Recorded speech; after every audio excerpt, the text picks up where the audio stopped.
Okay, so I actually had a whole other thing to say to start the podcast. You guys know what I do. Normally I'm like, what's up, fam? Welcome to episode 6 of the Human Hope Podcast. I'm Carlos, but I had a whole other thing, and I just screwed it up. Guys, I try something new, and inevitably, I screw it up.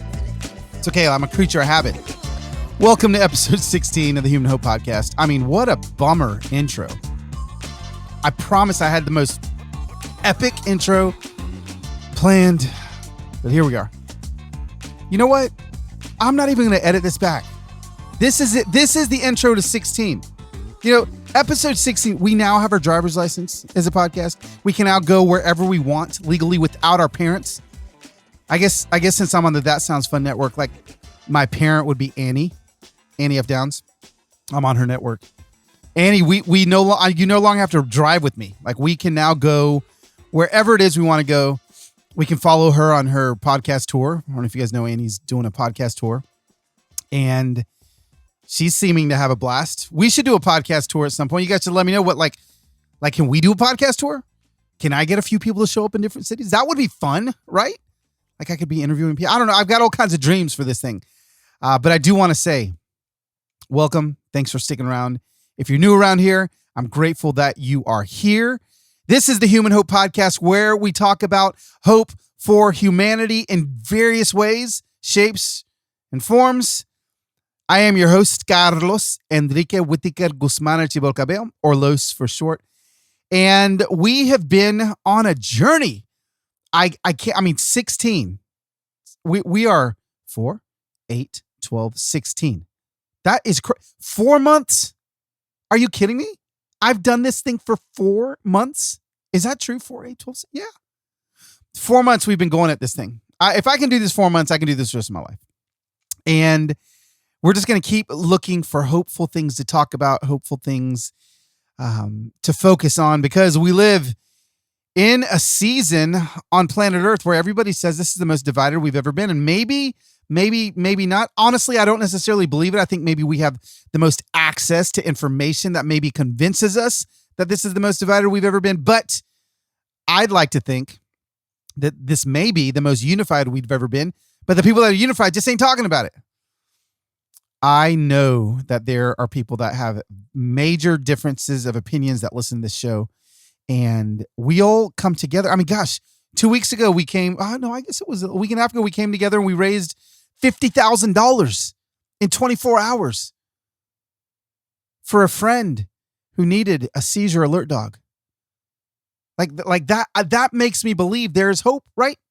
We are closer than we think to healing. And our guest today is going to show us exactly that.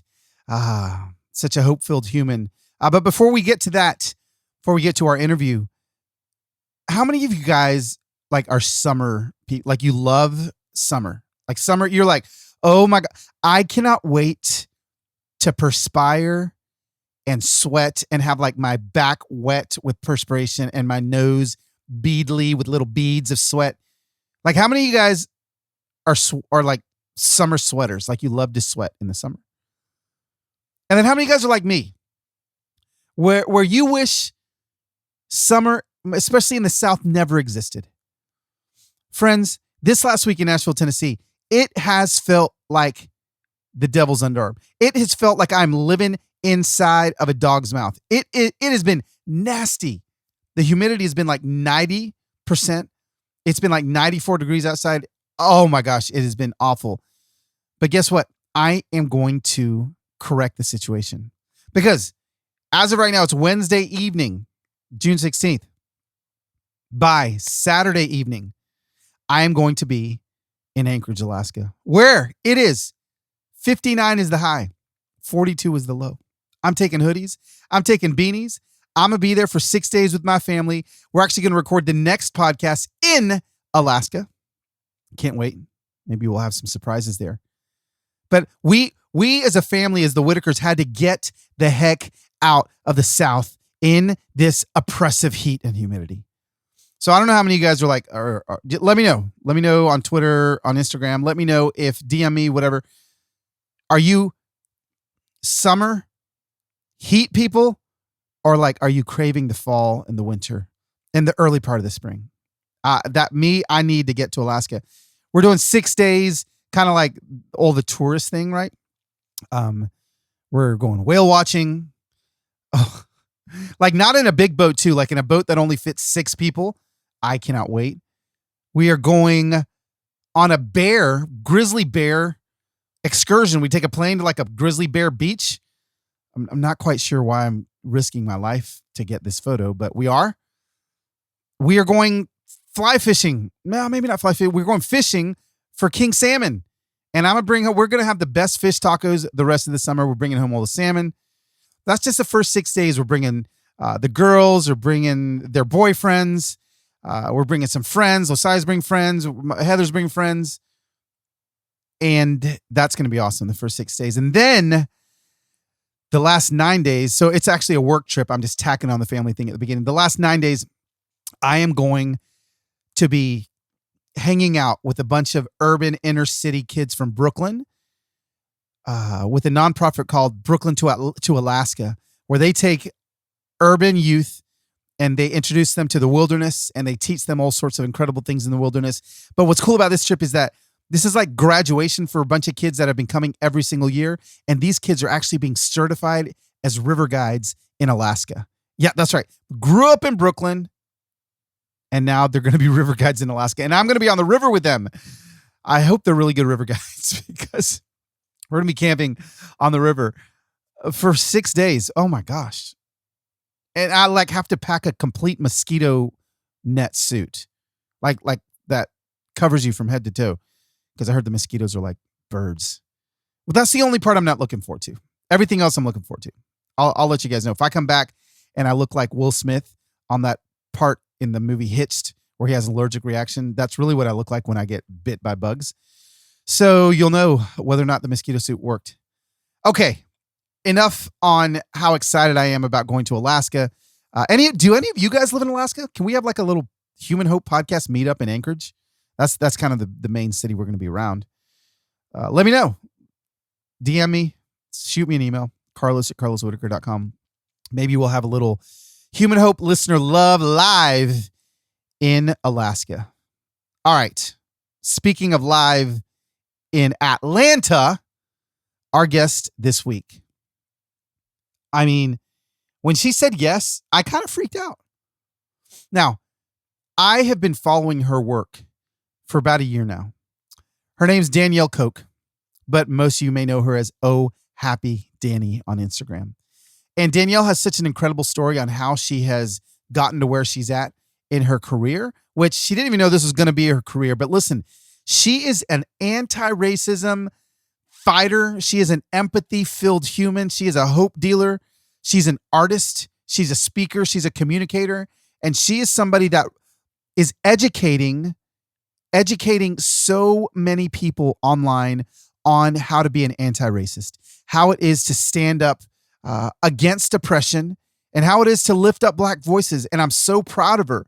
She's literally like 20 years younger than me, and she's already doing the work better than I am online. So, friends, you're going to want to buckle up for this conversation. If you're an entrepreneur and you need somebody to help push you in your dreams, she's the one. If you're somebody that has been fighting the fight and being an ally with your Black, Indigenous, people of color friends, she's going to give you some hope. Whoever you are, she's going to give you hope because she is a true hope dealer. Friends, enjoy this conversation with my new friend, Danielle Koch.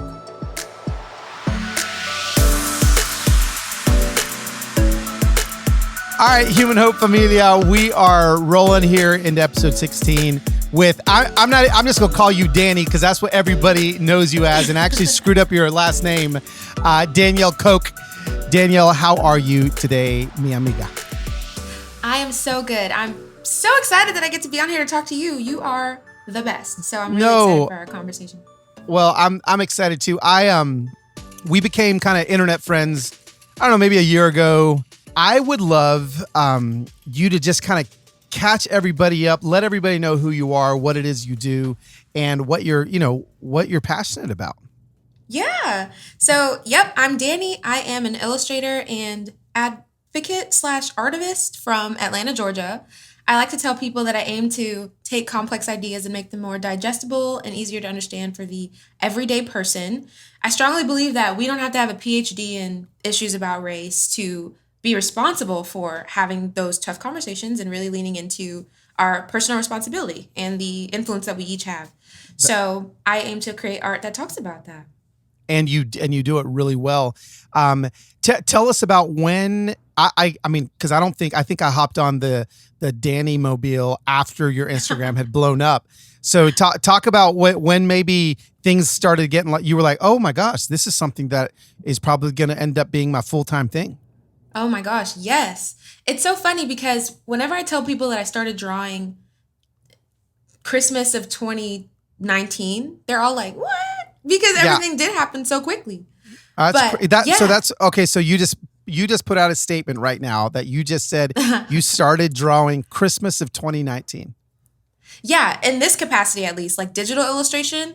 I've done creative things like all my life, but I got an iPad for Christmas, and then Martin Luther King Day of 2020, I did my first social justice related illustration because I really feel like people get MLK's legacy all messed up. They really watered him down. And so I wanted to say, this guy, he was a radical disruptor. He challenged status quo and he was just wild. And a lot of y'all didn't even like him back in the day. So that's right. I wanted to make an illustration about that. And I had maybe like 700 followers around the time. And it was my friends and my family. And so I was like, yeah, I'm going to post this and see if anyone cares. And it was the first piece that I noticed that started to be shared by my family and friends, outside of my family and friends, actually. Yeah. And so I was like, wow, that's so odd. And so I leaned in during Black History Month and I was like, I wonder if I just keep doing this, if people are more likely to enjoy and engage in these hard conversations if it's pretty to look at. So that was the hypothesis that I wanted to test. Yeah. And it was correct. It was correct because at the end of Black History Month, I had around 10K. Wow. And I was like, this is wild. I couldn't believe it. And then summer happened and George Floyd, Breonna Taylor, Ahmaud Arbery witnessed all that tragedy. And when Black Lives Matter took center stage again in many people's conversations, they started to use my art as a resource to guide them alongside that. And so when someone would come to my page for one piece of art, they would see that I was doing it for months and months. Yeah. And so all my art ended up going viral at one time in 1 week. In 1 week. Tell us about that week. Oh, yeah. That week, I gained 300,000 followers in 1 week. And I did not know what was happening. It was so much. It was so overwhelming. Do you know, have you traced back to like, what was the, like, who was the one that shoved it over the edge of the hill? Oh, man. I don't know. I do know Vanessa Bryant shared something. Okay.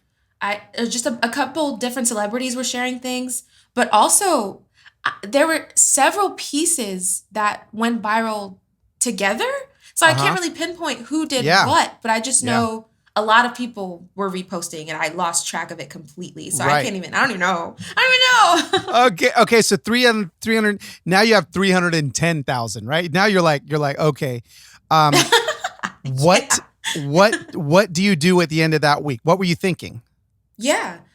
So thankfully, I don't ever really have notifications on for social media. Thankfully, I wouldn't have known what to do. But when I saw all of that happening, I felt a mix of emotions. One, it was exciting to see, hey, could this be the racial revolution we've been hoping for? Are people actually really caring about this? So I'm hopeful. And then on the other side, I'm massively overwhelmed, feeling kind of drained, honestly. Yeah. And then I put on this responsibility on myself of being someone who can really educate about these complex topics. And like, it's delicate. You know the nuances we have to navigate. You can't just say whatever you want. And so I was trying to be as careful as I could and really speaking to the heart of the matter and not always speaking to all the noise. You know what I mean? Yeah. So that was a balance I had to try to strike. And that is, oh my God, I know the exhaustion that it takes. I know the toll that it takes. I mean, let's just get straight kind of into this part.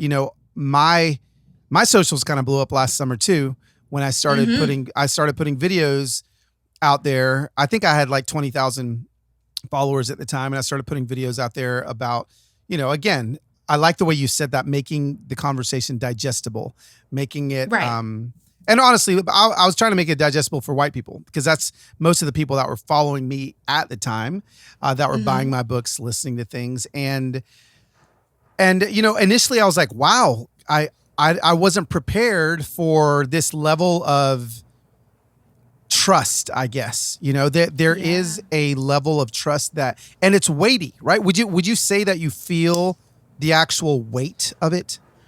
Oh, absolutely. There was a time where I actually had to make the conscious decision to release myself from that Mm, overwhelming pressure that I honestly felt like I was putting on myself to yeah. be the spokesperson for every tragedy, every confusing social justice issue. Like I just put this immense responsibility on myself to speak to all things.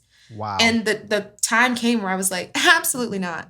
Yeah. Absolutely not. Like You there's just can't. no You way. can't. No, there isn't, and I Yeah. remember feeling that pressure. I remember feeling like, because it did. It was right. It was like every week someone else got killed. Every week Yes. there was another, and I was like, I don't know if I have the capacity as a human to Right. continue to, be the sounding board for every person, and that just Yeah. needs somebody to explain things to them again. It And we're was like looking yeah. at each other too. We're like, did Carlos post anything? I I know. don't know what to say. Yeah, I totally. don't know. Oh no, no, shit. Sweet, Dani did this for me. I'm gonna just throw everybody her way, I'm and just gonna and share so this. yeah, I'm just gonna share this. I'm gonna share everything. So talk a little bit about that. Talk a little bit about maybe some things that you feel, and then I'll talk after you. Some things that you feel that you would love to see when things like this happen. Like, do you feel like maybe? Here's the question: do you feel like maybe what we do has quite possibly made some people lazy in, Ooh wee. I mean, and I'm not saying this is a wide generalization, but do you feel like because we're so ripe and ready to educate, maybe some people have gotten lazy? That is real. Yeah.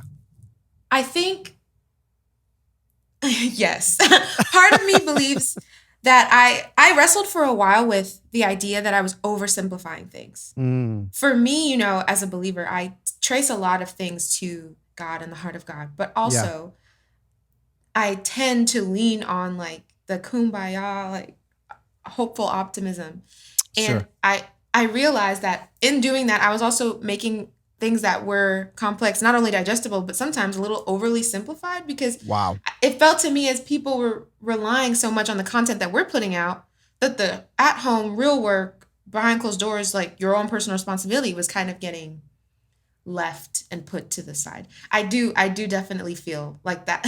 And Yeah. even with more recent issues, even internationally, when you're talking about Palestine and Israel and Yeah. all these different topics, it's like there's also a risk that we Mm, have to and a responsibility to not spread misinformation, yeah. to not overly like rely on the tools that we have to Yeah. speak truth to every single issue because there's the risk of getting it wrong. Yeah. And when it comes to different kinds of topics, like that penalty can be quite hefty.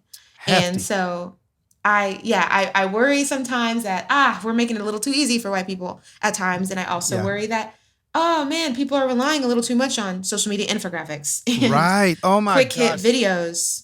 Yeah. Isn't that the truth? It's like Yeah. it's like, well, so is everyone being educated by Dani's art, low swits videos, and so you want to know about infographics, like Hmm. is that the depth of the knowledge that people feel like, wow, like I know something now, so therefore because I know something, I'm not going to do any more work. I won't say this for you, but I would 100% challenge every listener that's listening to this to take what you create and let that be the launching point to your Yes. education. Don't let Yes. just what you're creating be your education. Absolutely. And I like to tell people, first and foremost, I am not an anti-racism educator. I'm not a DEI facilitator. You Yeah. cannot hire me to do DEI things. I don't know if you do those, Carlos, but I do not. Yeah. And so one thing I like to say about my art is I encourage it to be used alongside your own anti-racism education and journey. Kind of like just something, a helpful guide that helps you Yeah. navigate maybe a certain aspect of the journey, but it is not the journey. Yeah. Yeah. And taking that pressure off of myself, but also making sure people know, like, I'm not a resource, I am a person. And I see Yeah. everything through my own specific worldview shaped by who I am and Yep. what I believe in. Yeah. And I cannot be all things to all people. Yeah. I love that. No, that's so good. So answer this, Dani. Who are you? Tell us a little bit about who you are. Like, are you from Atlanta? Like, tell us a little bit about your passions besides art. Like, I mean, we got the art thing down. We know you love to talk about that stuff, but like, tell us some things about you. Sure. So I am 26. I just turned 26. I currently Happy live birthday. in Atlanta. Oh, thank you. You're welcome. I currently live in Atlanta, but I was living in the suburbs of Metro Atlanta for almost all of my life. I was born in Brooklyn. So born in Brooklyn, New York. I was around 6 That's cool when my to parents say. brought me Yeah. up. Yeah, right? Yeah, I mean, that's just cool to say. Let's say. Yes, definitely. But some people say I can't claim it because I spent so much of my life in Grayson, Georgia, but y'all can't tell me what to do. I can claim Brooklyn if I want to claim. Yeah, hey, Grayson, Georgia, Brooklyn. It's a tomato, you know? Same difference. Yeah, but like I told you earlier, I grew up being very creative. I love music. I love painting. I love decorating. I love everything I can do with my hands. Yes, absolutely. My mural in my house, I painted that whole thing, and I really find joy in using my hands to do things. And I've always also been like a serial entrepreneur. Like as a kid, I was mowing lawns for dogs. Really? I was like, yes, you were. I was doing all these little cute, small, creative businesses. Like I would paint canvases, and I would just do so much.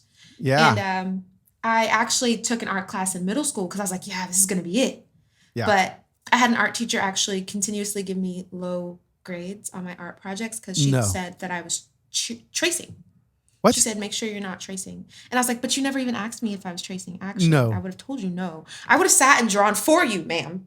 But she literally just thought you were tracing because it was so good.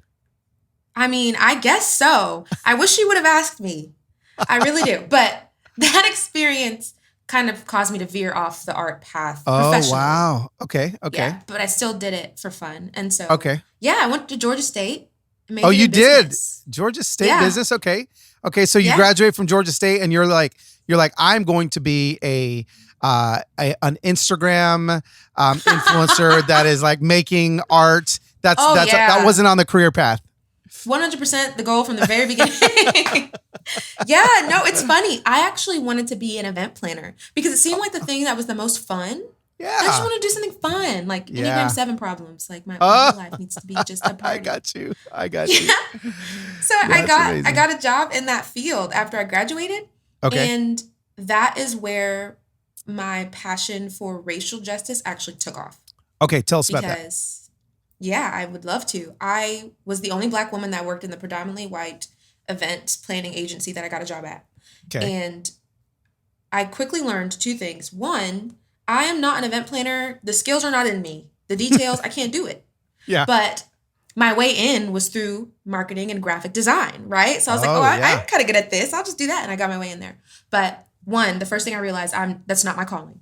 And two, I realized that I could not flourish in an environment that didn't choose to see me in my fullness. Wow. I had a conversation with my boss one day. I said, hey, love working here. So much fun. We've got some problems in the diversity, equity, inclusion department.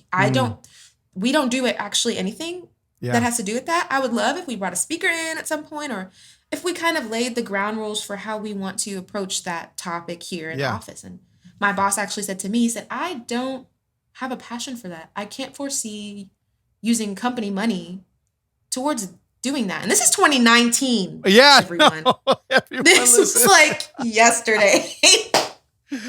Whoa. Yeah. It was like, I'm not interested in that. And I was like, And then he said the infamous line that I can never stop talking about. I don't see color. No, that's what he said. I don't see color. Wow. And that changed everything for me. And that was 2019. Mm-hmm. And so were you, I mean, what happens like inside of your ethos in that moment? You're like, okay, I can't stay here. Like, well, like What accelerated? What part of your life was accelerated because of that? Like, again, I'm a storyteller, so I'm sorry if I'm asking all these No, I detailed love questions it. about little things like this. So like you hear that, and then you're like, okay, you leave his office, and what goes through your head? What's the next step? Yeah. I sat there and was just nodding along, and the inside, I was actually pretty crushed because it's a feeling unlike any other to hear someone tell you like your existence is not something that I'm passionate about. Yeah. Like that's rough. Yeah. Because I know that's not probably what he meant to say, but obviously impact and intent are two different things. Absolutely. And so after that, I was like, well, it's a good thing that I like this graphic design stuff a lot more than this event planning stuff anyway. Let me just keep doing this on the side. Maybe I can do it full time. And so I saved a couple paychecks. I got a couple clients lined up on the side for graphic design work, freelance, and then I quit my job in summer of 2019. Summer 2019. Yeah. I said I'm going to do this thing full time. And I started an agency called So Happy Social. And the goal of it was to help positive mission-based brands use social media for maximum impact. So the people on the ground doing the justice work that I was so passionate about, I wanted to equip them to have a great online presence. And that was so fruitful and such a blessing in my own life to be able to do that. And it's funny, people always ask me, where did Oh Happy Dani, the idea of that handle, come from? And I say, well, I had a business called So Happy Social. And as a marketer, I needed to be on brand. So my personal Instagram needed to match my business. And that's how it happened. Was born. Yeah, that's how it happened. Such a good conversation with Dani, and we're going to get back to that conversation in just a second. But I do want to mention something. I am so proud of you guys. I've had multiple of you guys tell me that you've already taken advantage of BetterHelp.com. BetterHelp, H-E-L-P, is literally online counseling for you. And you guys are doing it. You guys are going to our personal link, BetterHelp.com/humanhope, and you're signing up. What interferes with your happiness, right? Like you're looking for these things. Is something preventing you from achieving your goals? Listen, BetterHelp can assess your needs and match you with your own licensed professional therapist. You guys, you get to connect in a safe and private online environment. It's really convenient. And from Jump Street, from the beginning, you can start communicating with your therapist in under 48 hours. Now listen, this isn't a crisis line. It's not self-help. It is professional counseling done securely online. You can send a message to your counselor anytime, and they're going to send you either video or phone recordings back, all without ever having to sit in a waiting room and accidentally stumbling upon your ex. Yeah, we don't want that to happen. BetterHelp is committed to facilitating great therapeutic matches so that they make it easy and free that you can change counselors if you need to. Depression, stress, anxiety, relationships, sleeping, trauma, anger, LGBT matters, grief, self-esteem, all of it, you guys can find somebody to help you with it. Anything you share, it's super confidential, it's convenient, professional, and affordable. If you go to betterhelp.com/humanhope, you guys can get 10% off your first month. So join over 1 million people who've taken charge of their mental health. Again, it's BetterHelp, HELP.com/humanhope. Absolutely. I like to tell people I saved up those paychecks, and to this day I've never had to touch those saved paychecks. Oh, it's amazing. I will never forget that. That is that is a huge blessing. And so up until then, has your business model shifted from like client work to, what was the business called again before Oh Happy Dani? So Happy Social. So Happy Social. Okay. Yes. So when did you go from, So Happy Social to just primarily now in a second, I'm going to start asking you about your operations and all the things that you're doing now. I love seeing, I love seeing that side of things. But when did you see that clear transition go from, okay, I'm a graphic designer for other people to now I'm designing my own stuff? Absolutely. Yes. So I would say that I kept doing my graphic design stuff through So Happy Social well into March, and then COVID-19. So remember, this is March 2020 now. So January, I made that Martin Luther King illustration. I'm doing that for fun, purely, all through February. And as this audience is growing, So Happy Social loses all clients Wow. because of Wow. COVID. Yeah, a lot of Yes. people don't know this Yes. part of the story. Yeah. I had not a single client. And so it's so wild to have built such a robust agency model where we were doing very well every month to having lost everybody because people Nothing. thought, isn't that funny? Let's cut social media first. Yeah. They Mistake. didn't know. They They didn't didn't know. know. Yeah. Yeah, but what people did start to see was working in ways that they've never seen before was illustration and Yeah. illustrated infographics. Yeah. So that started to be what So Happy Social started doing. I started funneling all that through that same agency. Oh, yeah. And it wasn't until I started doing products that Oh Happy Dani like took on a life of its own. Like When you once say the products. shop opened. Yeah. So the art prints, the stickers, well, stickers is very new, but art prints, posters, that's all we sold in 2020. But I was so blown away by the support of the community. It didn't matter what I dropped and how good or not good it was. They bought it so quick. Wow. And we were able to build a business because of that. Really? A Okay. second business.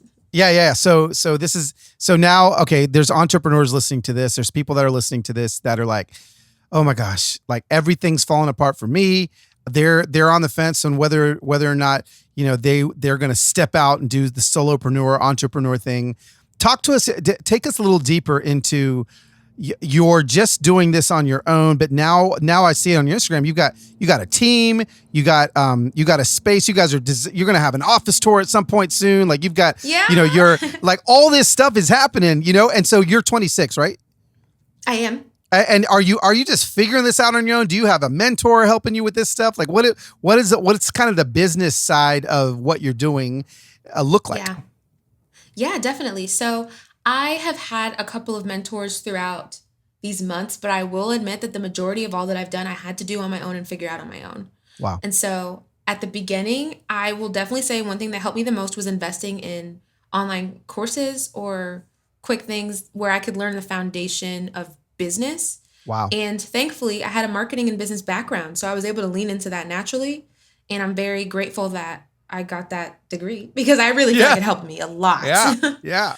So it was not being afraid to invest in a couple online courses of things that would really help me sharpen some skills, and then really trusting the vision that I saw for my life and what I could see was working very clearly and just trusting that it's like, this is brand new. I've never done this before, but it is working in some capacity. So how can I be bold and lean into that? Wow. Trusting the knowledge that I already had, plus also trusting the unknown and the beauty of the journey that I feel like God put me on.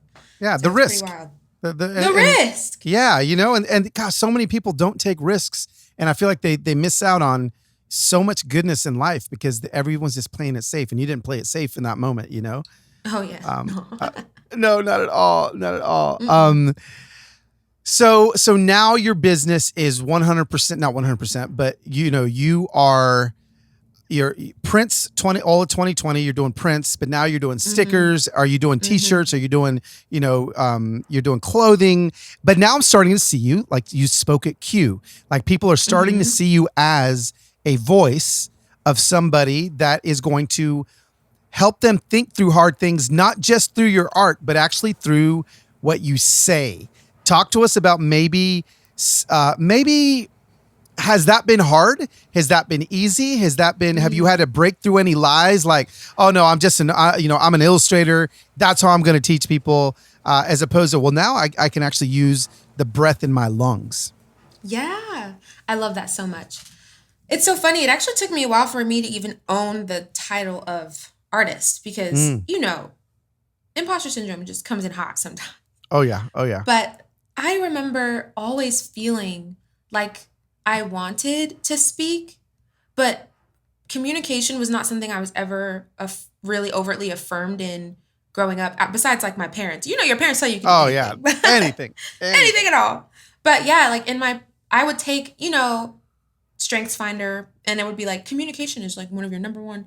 And I'm like, I don't know if I see that in myself. I want to lean into it, and I do feel deep down that I could probably do it, but I don't know. I just never. It's just one of those things in life that I never fully saw myself being able to do. Yeah. But it's always been there. So even in these moments where art is doing something incredible, there's Yeah. just certain things that only words can say, truthfully. Yeah. So good. There's some things that you've got to be able to verbally process and communicate. And I love leading into that, especially in the season now, because it feels really great to be seen in your fullness, you know, like not just one aspect of who you are, but what other gifts do you feel like you have inside of you that you just haven't had an opportunity to shine in, Yeah. or to take a risk and see if you're even good at it, you know? Right. That's so And good. yeah, I feel like once you start to do something, like when I took that opportunity to speak for the first time, I just felt like it lit me up inside, and so I knew that I was just going to keep trying, and Yeah. keep doing that until I got better, and I'm going Well, to continue to do that. you're so gifted at it. You really are. Oh, thank you. That means a lot You're coming from welcome. you. Just Oh, for a listen. living. No, I do, but you, because I tried to draw something at one point in my life and it just didn't turn out very well. So I'll leave that to you. You're a double weapon. You can speak and draw. That's amazing. Thanks. No, I love it.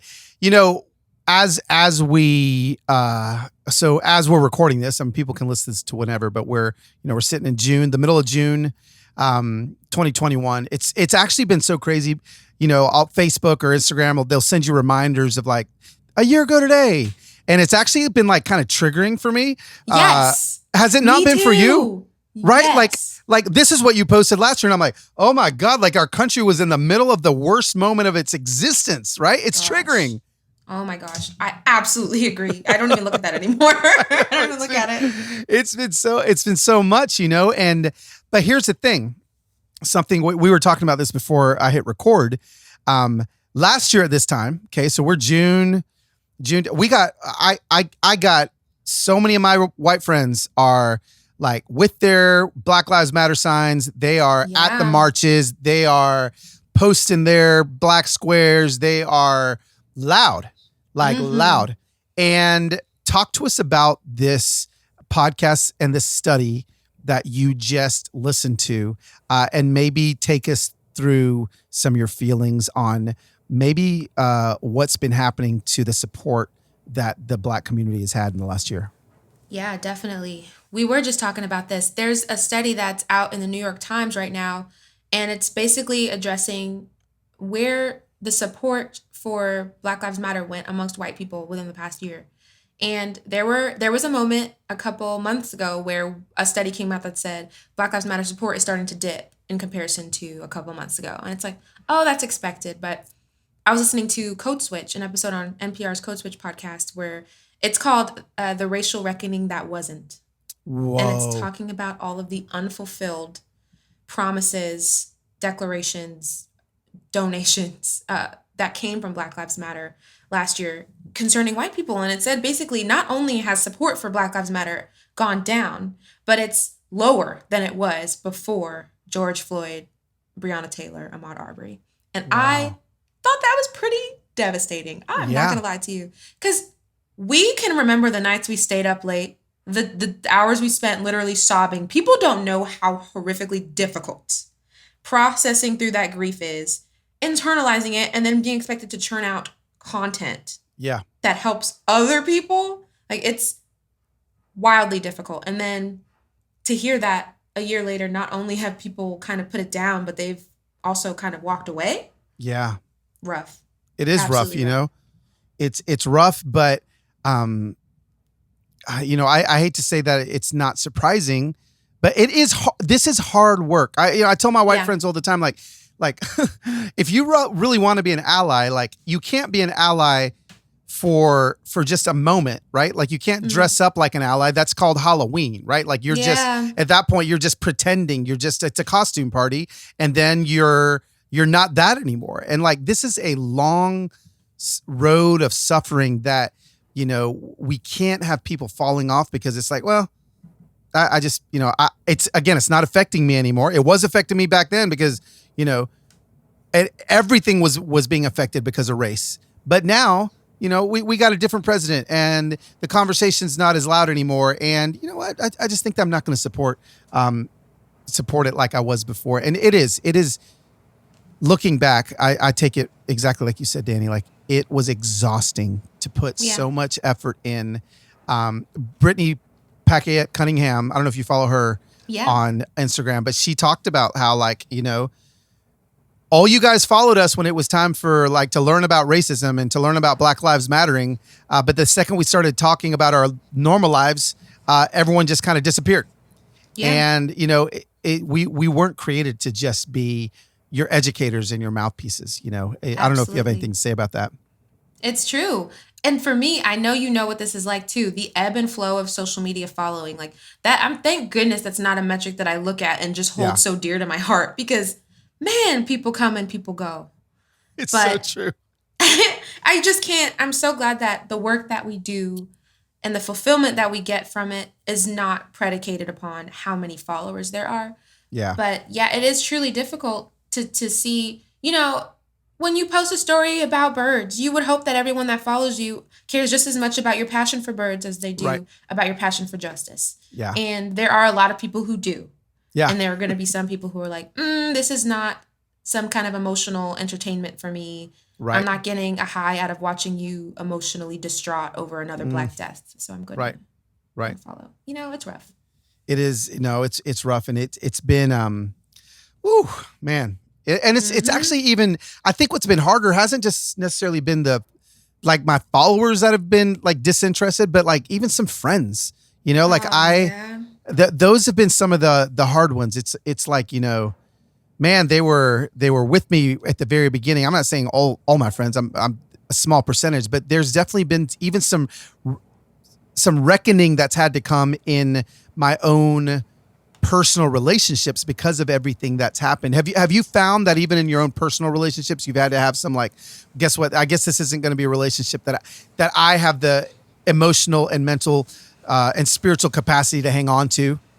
With personal relationships, it's funny because I spent so much of COVID alone or with my family, and then I moved out and I was alone. So like I'm in touch with friends, but when it comes to this, because I've been so loud about justice for so many years of my life, I've already lost. If I was going to lose friends, they're already gone. They're already gone. Yeah. They're gone already. That's so good. Yeah. But I think a big pain point for me, even concerning like the audience, is just that when you think about the fallout, it makes you wonder, like, how did we get to that point? What made you no longer want to fight for this? And I think one thing that I would assume is a factor is that feeling of guilt and shame that a white person may or may not feel, when this topic is presented.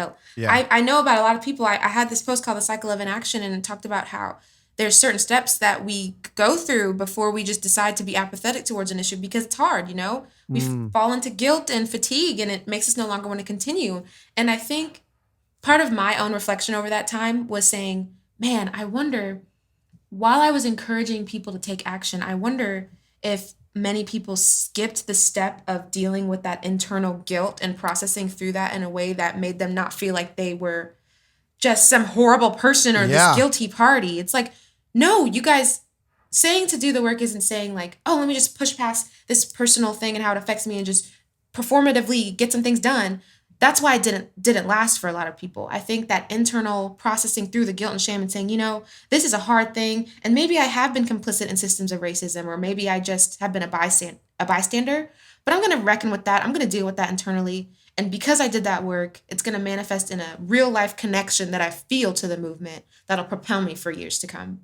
That's good. I believe that, that's a step that I feel like was skipped for a lot of people. A lot of people did skip that step. And, I feel like what you do, something that you do so well, is give people the opportunity to feel that in a healthy way. Because this work is, it is a, if you're not careful, it can be, when I talk to my white followers, I have to make sure that I'm always approaching them as, listen, your guilt and your shame isn't going to be the thing that is going to lead people to equity and equality. Like, you got to deal with that yourself and get past that. That's not what we're trying to do. We're not trying to get white people to feel guilty and shameful, and that's going to be the thing that leads us to freedom. No, it's seeing us and seeing the struggles that we're going through. And again, I say it all the time: don't stand on issues, but walk with people.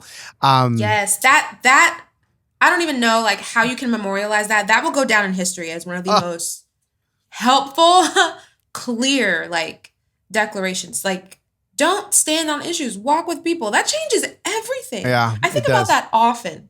Yeah, Often. thank you. Yeah, no, Yeah. it does. You know, this podcast is called It's Human Hope. So at the end of the day, you know, I do know that we are going through a lot. It's difficult. It's difficult work, but I would love to know how Dani and if Dani and where Dani is finding hope these days. Like what are you seeing that's making your heart rise, that's giving you breath in your lungs? Like where are you seeing hope these days? Definitely. I think one thing that's truly helped me have hope and keep that alive is returning to joy and letting the work be fueled by joy and rest and not by struggle. I don't want to be fueled by anger. I don't want to be fueled by any of that stuff. I really feel like returning to the things that bring me happiness is something that's allowing me to look at this work in a whole new light. And I used to say that my source of optimism often came from the fact that I saw people internalizing and doing this work and I saw like real life things happening. But I know even to this day that that's not something that I can always count on. Even if nobody else ever again follows me or makes that commitment to practicing anti-racism, I do know that I'm called to this conversation. I'm equipped for it, and I'm fueled by my hope that one day we will do better than we are doing right now. Yes. Because 40 years ago, they were like, man, one day we're going to do better than we're doing right now. And we got there. So, you know, I'm hopeful that we can keep going in that direction, regardless of who's coming. I'm fueled by that, and I'm going to continue to take care of myself so I can last long in this work. Come on. That's so good. Everyone can take that. Everyone can take that. You know, I love that 40 years ago, people were like, we can do better. And that's what I want people to hear. We have gotten better. Things have gotten better. You know, like that is something that is true. We've gotten better, but that doesn't mean we can't get better. You literally are a prophetess. And, you know, I just want you to step into that. And at 26, Lord have mercy, I can't imagine the lives you're going to touch in the next 10 years of your life. So like, you know, I speak that blessing over you. You're amazing, sister. You are a leader that I will always follow. Listen, I will probably be bothering you from here on out because let's go. Now we're friends. That's right. That's right. We are. Appreciate you this is so so much. Awesome. There she goes. Danielle Koch, you are, I'm going to say it again, you're a prophetess. You have been chosen for such a time as this. And I'm just grateful to get to know you. Friends, please go find Dani on Instagram right now. Like, open up Instagram, go find her, and just let her know how much you absolutely appreciated everything about it. It's OOH Happy, HAPPY, Dani, DANI. Friends, that is it. I cannot wait to come back at you guys from the great state of Alaska next week. Hey, listen, will you please do me a favor and subscribe to the show? Please leave a review. It really helps let other people find the show as well. And I will see you back here, episode 17. One more episode until we're actually an adult podcast next week. Thursday, same time, same place. Carlos Whitaker saying, I love you guys, and I'll see you soon.